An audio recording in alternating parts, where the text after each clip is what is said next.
Assalamualaikum warahmatullahi wabarakatuh. Selamat siang. Sebelum kita mulai berdoa dulu, tolong pimpin doa Akbar, pimpin doa Bar. Teman-teman dan guru, sebelum kita mulai pelajaran hari ini, marilah kita berdoa menurut kepercayaan. Doa dimulai.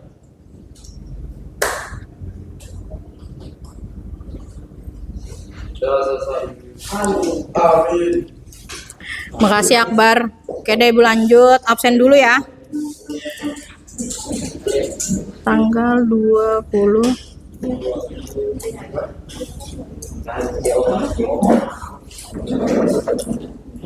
Abdul Farid, Aisyah Hanum, Aisyah, oh, sakit. Akbar, Reja, Reja sakit. sakit. Irmayanti izin, Reja sakit. Jorgi, sakit. Malati, Kepin, Rido, Topido, Sandi, Sawal, Fitriani, Tiara, Hafil. Jadi hari ini Ibu akan memaparkan mengenai permasalahan sosial. Jadi kenapa sih ada Budian di sini? Karena hari ini Ibu akan kolaborasi dengan Budian. Jadi pasti ada yang bertanya-tanya kenapa ada Budian di sampingnya Ibu. Ibu jelaskan hari ini Ibu akan mengajar bersama Budian. Kayak gitu ya. Terus kita akan mulai saja pembelajarannya. Tapi sebelum itu Ibu akan menyampaikan materi apa yang akan kita bahas hari ini. Jadi materi yang Ibu akan bahas adalah pengertian permasalahan sosial, terus ada jenis-jenis masalah sosial, bagaimana cara mengatasi masalah sosial yang terjadi. Jadi Ibu sedikit menyampaikan pemaparan Budian, nanti akan menyampaikan sejarah permasalahan sosial masa kolonial Belanda, lalu yang kedua ada masa pendudukan Jepang, dan yang terakhir adalah masa awal kemerdekaan. Jadi tujuan pembelajarannya apa sih? Jadi kalian mengenal materi ini tujuannya nanti supaya apa? Jadi kalian nanti akan mampu memahami atau menganalisis gejala sosial yang terjadi, contohnya kayak permasalahan sosial serta upaya pemecahannya dengan berpikir kritis dan bernalar ilmiah. Itu yang pertama. Terus di Budian juga nanti kalian akan bisa mengaitkan peristiwa sejarah dengan dinamika permasalahan sosial yang muncul pada masa kini. Karena ini sangat erat dengan sejarah, jadi nanti akan juga dilanjutkan dengan Budian. Jadi nanti Ibu bergantian begitu. Jadi sebelum kita mulai, Ibu mau ice breaking dulu. Ice breakingnya tuh ngapain? Jadi ice breakingnya kalian akan membentuk lingkaran. Semuanya membentuk lingkaran, terus nanti Ibu akan jelaskan cara bermainnya seperti apa. Silakan berdiri.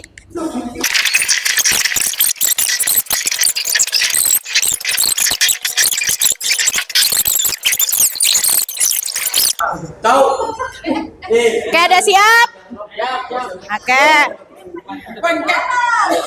Mari berjalan-jalan. Bentuk lingkar-lingkaran. Lingkaran angka. Angka 2.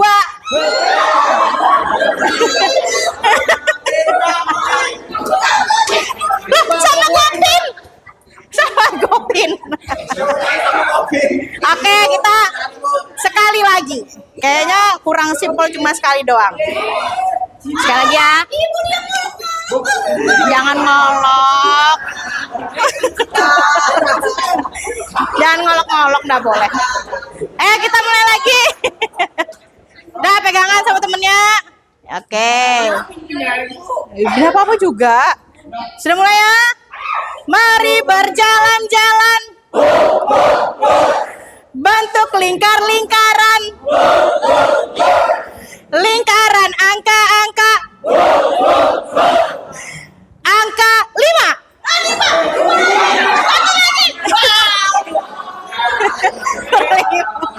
Ya sudah. Tepuk tangan buat semuanya. Oke, ayo balik.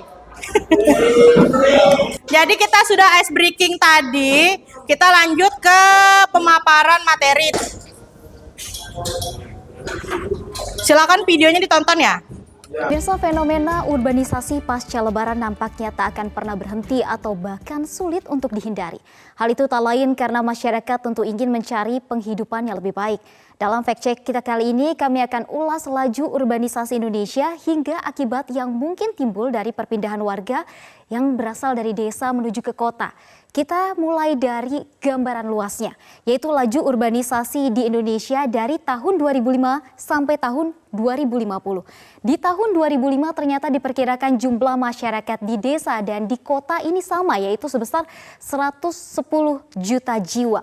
Lalu kita lihat di tahun 2025 ternyata diprediksi bahwa mulai terjadi ketimpangan jumlah penduduk di kota dan di desa, atau sekitar 68% warga akan tinggal di perkotaan dan meninggalkan desa. Selain itu faktanya laju urbanisasi di Indonesia setiap tahunnya mencapai 4%, termasuk yang tertinggi di dunia selain dari China dan juga India. Kita lihat 4% laju dari urbanisasinya. Kemudian data lainnya juga menunjukkan 85% penduduk Indonesia akan tinggal di perkotaan pada tahun 2050. Ini perkiraan yang sudah dikeluarkan oleh Bank Dunia bahkan. Dan 71% diantaranya akan tinggal di 24 kota metropolitan. Nah, ada banyak alasan mengapa masyarakat di desa ingin berpindah ke kota. Satu hal yang mungkin paling utama ialah rendahnya tingkat kesejahteraan di desa, atau dalam artian angka kemiskinan ini jauh lebih tinggi. Kita lihat, angka kemiskinan di desa sebesar 12,53%, lalu di kota sebesar 7,6%. Tentu ini yang menjadi salah satu alasan warga ingin berpindah dari desa menuju ke kota. Kemudian ada persepsi kualitas hidup akan lebih baik jika tinggal di kota. Kemudian UMP ini jauh lebih tinggi tentunya, dan fasilitas kota jauh lebih lengkap, baik itu rumah sakit, fasilitas sekolah dan juga fasilitas lainnya. Kemudian pendidikan berkualitas bagi anak ini juga menjadi salah satu pertimbangannya. Kemudian peluang kerja yang dikatakan lebih besar. Tapi apakah benar? Nanti kita cek. Kemudian ada cerita sukses dari kerabat. Oke, dari video yang sudah ditonton, materinya mengenai urbanisasi. Apa itu urbanisasi?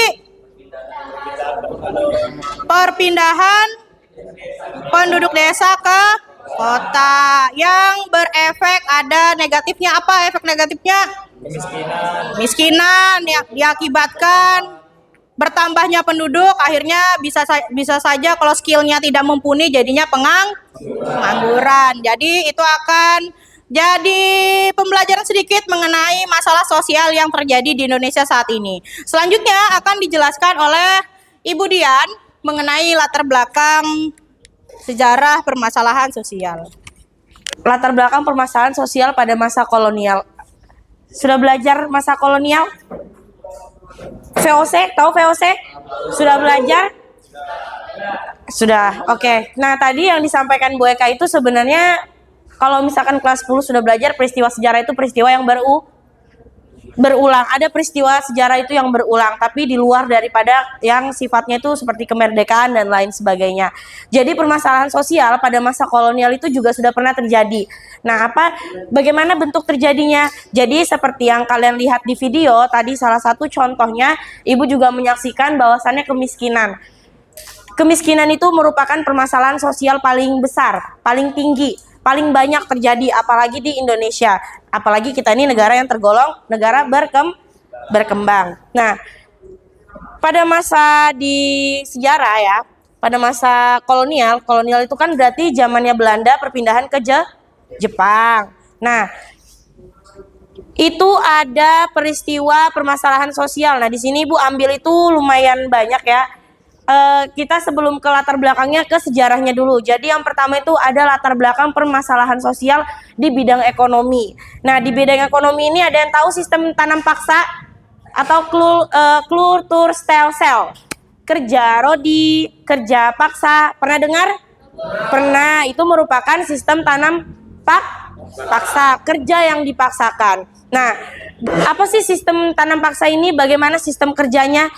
Pokoknya intinya adalah semua orang yang mengatur itu adalah Belanda. Yang akan mengatur jalannya keuangan itu juga Belanda. Kita, rakyat Indonesia, itu hanya bekerja untuk Belanda. Kita memberikan mereka uang. Otomatis yang kaya semakin kaya. Kita dapat apanya?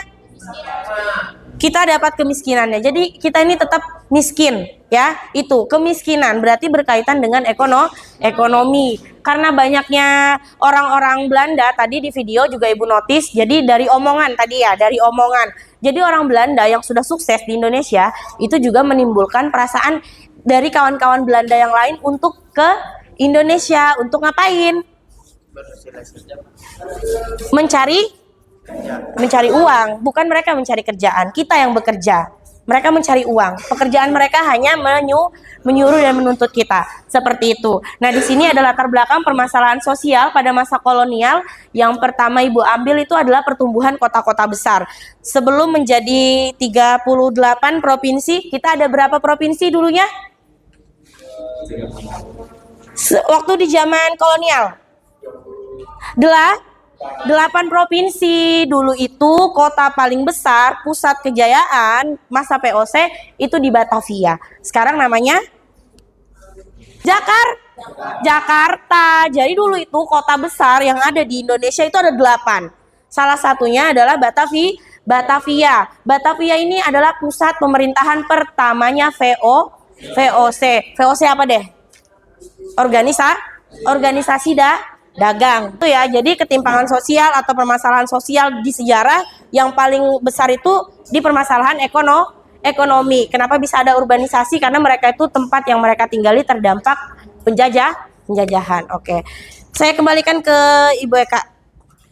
Sudah dibahas mengenai sejarahnya oleh Budian.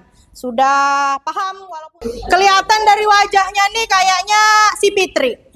Coba Pit, Ibu mau dengar jadi masalah sosial itu munculnya dari kapan, Pit? Oh, saya tahu Bu, ternyata masalah sosial itu munculnya dari ini loh gitu. Coba dari kapan? Dari zaman dulu. Dari zaman dulu. Tahu Ibu dari zaman dulu. Dilihat dulu dari zaman apa? Kolonial. Oke, dari zaman kolonial. Kenapa sih bisa muncul? Ini akan berhubungan dengan persepsi yang selanjutnya. Kenapa masalah sosial terus muncul padahal zaman itu sudah berubah? Siapa yang tahu? Dika. Coba Dika, Ibu mau dengar kenapa masalah sosial itu terus-terusan terjadi padahal zaman itu udah berubah, Dik. Karena dulu masalah sosial banyak perang. Oke. Sekarang meskipun teknologi sudah maju, masalah tetap ada. Contohnya kesenjangan digital, pengangguran. Contohnya karena digantikan mesin atau konflik di media sosial. Oke. Intinya, masalah sosial tidak pernah benar-benar hilang, hanya berubah bentuk sesuai dengan zamannya. Iya, jadi Kak udah bagus banget jawabannya Dika. Makasih. Jelaskan dulu pengertiannya. Dari tadi kan kita masih membahas contohnya. Pengertiannya dulu Ibu kasih tahu. Pengertiannya apa sih? Jadi masalah sosial itu adalah kondisi yang muncul ketika suatu keadaan dianggap tidak sesuai dengan nilai dan norma yang berlaku. Norma itu apa?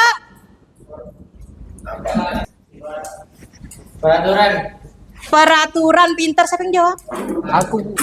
Oh, Kak Kadri. Pinter Kadri. Jadi norma itu adalah aturan. Kalau misalnya nggak sesuai dengan aturan, sudah pasti terjadi yang namanya masalah sosial. Contoh aja kayak di sekolah. Kalau sekolahnya bener-bener aja, lempeng-lempeng aja, nggak mungkin pasti terjadi masalah. Nggak akan ketemu dengan yang namanya guru BK atau tatip gitu. Jadi sekolahnya yang benar, pakai seragam dengan baik, pakai dasi, lengkap, itu nggak akan muncul yang namanya masalah gitu. Sama kayak di masalah sosial ini. Kalau misalnya perpindahan penduduk tadi dijelaskan, kalau sesuai dengan aturan, jadi orang datang, misalnya nanti suatu saat siapa ya?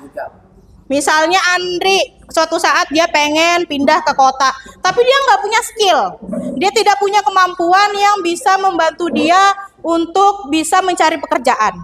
Kalau dia nggak punya skill, sudah pasti nanti efeknya apa? Pengangguran, nggak ada lisensi, jadinya intinya dia nggak bisa dapat pekerjaan dengan baik. Jadi ujung-ujungnya jadinya masalah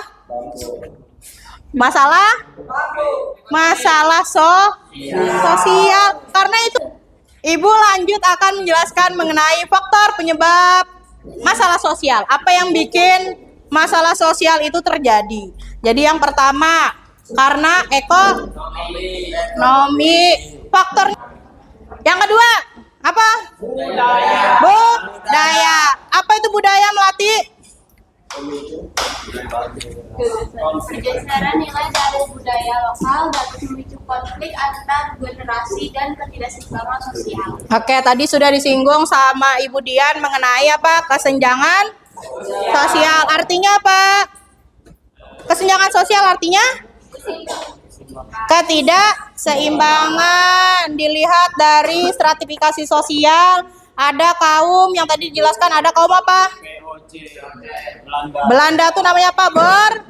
Jadi ada kaum borjuis yang paling tinggi. Terus di tengah-tengah ada kaum Tionghoa, dan yang terakhir adalah kaum Pri. Jadi apa sih itu kaum pribumi? Yang orang kita ini kita orang Indonesia itu kaum pribumi namanya. Jadi kita itu kaum yang paling di bawah. Kenapa? Karena kitalah bagian kerja kasarnya gitu. Sedangkan yang menikmati hasilnya siapa? Belanda gitu. Jadi dijelaskan sama Bu Dian tadi sudah menyinggung mengenai stratifikasi sosial. Jadi pergeseran budaya tadi bisa juga dilihat dari budaya yang saat ini. Yang saat ini sudah mulai hilang. Apa saja? Tarian tradisional. Yang saat ini hilang apa, Akbar? Ada nggak? Maksudnya tadi kan dibilang sama Akbar nih, tarian tradisional Bu sudah mulai hilang. Contohnya ada nggak, Bar?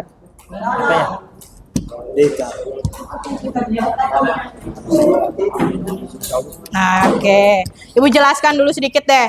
Karena sebenarnya jawabannya si Akbar itu tidak salah gitu, tapi tidak benar sepenuhnya. Kalau dibilang itu hilang sudah, tarian tradisional itu tidak juga, tapi kurang dilestarikan. Kenapa? Forumnya sekarang terlalu sempit, jarang orang itu, misalnya kita lagi ada acara mengundang tari-tarian yang tradisional, kebanyakan apa? Pakai sound. Nah, sound horek lagi. Sound horek sudah ya Ibu bahas ya. Jadi bukan hilang tapi sudah berkurang. Berkurangnya dari mana dilihatnya? Sekarang anak-anak SMA itu lebih suka menonton Di YouTube. Menonton apa? Konsernya yang seperti apa? DJ. Biasanya kalau laki-laki sukanya Jepangan atau biasa disebut dengan DJ. wibu. Itu namanya Jepangan. Biasanya terus yang perempuannya biasanya suka apa? Drakor. Selera musiknya sudah berubah menjadi K-pop biasanya. Nah, contohnya kayak Fitri nih. Yang terakhir ada biologis. Apa sih biologis ini? Jadi tadi Ibu sudah menyinggung tentang ekonomi, yang kedua tentang budaya, yang ketiga adalah biologis. Jadi contohnya di sini dijelaskan wabah penyakit dapat mengganggu stabilitas sosial dan memicu kepanikan masyarakat. Apa yang paling membuat memicu kepanikan masyarakat pada masa-masa ada wabah penyakit? COVID-19.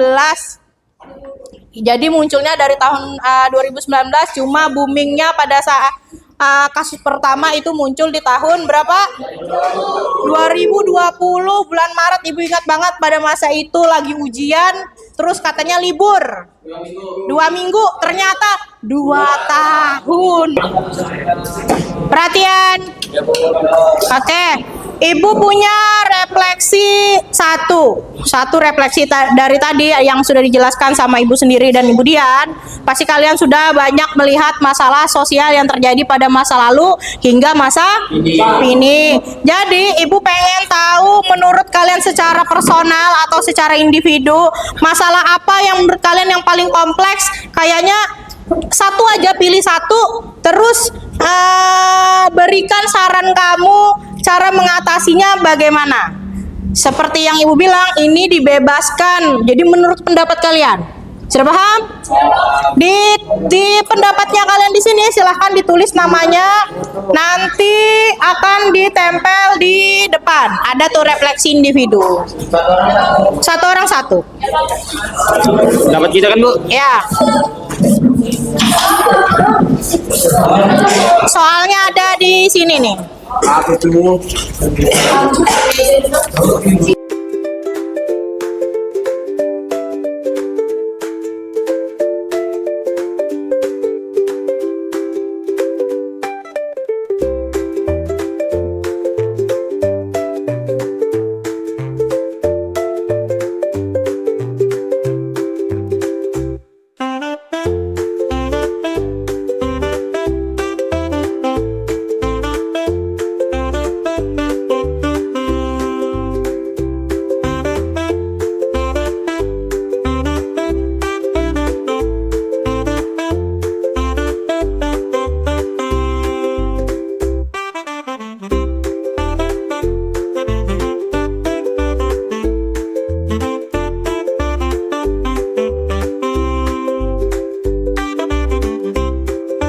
Dari yang tadi yang dipilih oleh teman-teman yang lainnya, yaitu ketimpangan ekonomi. Karena memperburuk kemiskinan, akses pendidikan dan kesehatan, serta menciptakan ketidakstabilannya sosial. Ya, itu saja yang saya bisa simpulkan dari pendapat teman-teman yang lainnya. Oke deh, terima kasih buat Satria. Tepuk tangan buat Satria ya. Jadi, untuk materi hari ini sudah cukup seperti yang Ibu bilang. Jangan lupa tugas membuat videonya. Itu saja hari ini dari Ibu. Untuk kelompok yang tadinya tidak ada, nanti akan Ibu sebar ke kalian gitu ya. Terima kasih sudah mendengarkan. Ibu akhiri, wassalamualaikum warahmatullahi wabarakatuh.